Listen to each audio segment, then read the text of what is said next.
તો એક સૂત્ર સરકાર દ્વારા આપવામાં આવ્યું છે કે વિકસિત ભારત માટે વિકસિત ગુજરાત.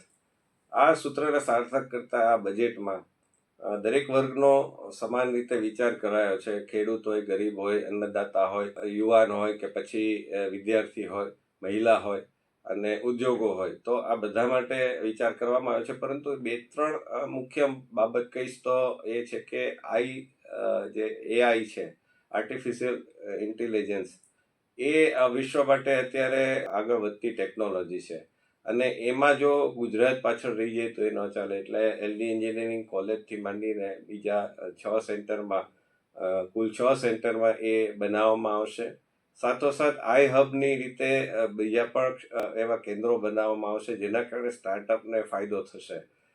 સાથોસાથ મહિલાઓ માટે સખી સાહસ યોજના શરૂ કરવામાં આવી છે અને જે ગયા વખતથી નમો સરસ્વતી યોજના, નમો લક્ષ્મી યોજના, આ પ્રકારની નમો લક્ષ્મી યોજના જે ચાલે છે યુવતીઓ માટે, મહિલાઓ માટે, વિદ્યાર્થીનીઓ માટે, એ તો ચાલુ રહેશે જ, એના માટે ફાળવણી છે જ.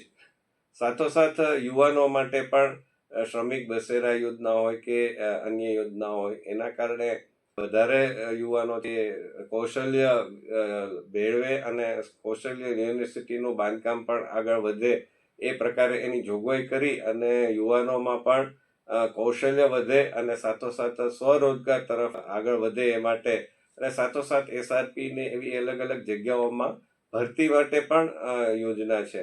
એટલે યુવાનો માટે પણ આપણે કહી શકીએ, ખેડૂતો માટે પ્રાકૃતિક ખેતી ઉપર સરકારનો ભાર છે અને આ જે પરિસ્થિતિ થઈ રહી છે, કેન્સરના પ્રમાણ વધી રહ્યા છે રાસાયણિક ખાતરથી, તો એની સામે ધીમે ધીમે હવે પ્રાકૃતિક ખેતી ઉપર જે સરકારનું જોર છે, તો પ્રાકૃતિક ખેતીને પણ આગળ વધારવી, ખેડૂતોને ડીઝલ હોય કે પછી ટ્રેક્ટર હોય કે પછી અન્ય ઓજાર હોય, એના માટે એની ખરીદીમાં સહાય મળે તો એના માટે પણ ફાળવણી કરવી, એ પ્રકારની વાત પણ આમાં આવે છે. સાથોસાથ ગુજરાત રાજ્ય હોય એમાં જ્યારે પરિવહનની સુવિધાઓ સારી હોય તો એના માટે એક્સપ્રેસ વે બનાવવા, અને ખાસ કરીને બનાસકાંઠા, મને લાગે છે આ સૌથી મોટો પોઈન્ટ છે કે બનાસકાંઠાથી પીપાવાવ સુધી એક નવો એક્સપ્રેસ વે બનાવવામાં આવશે.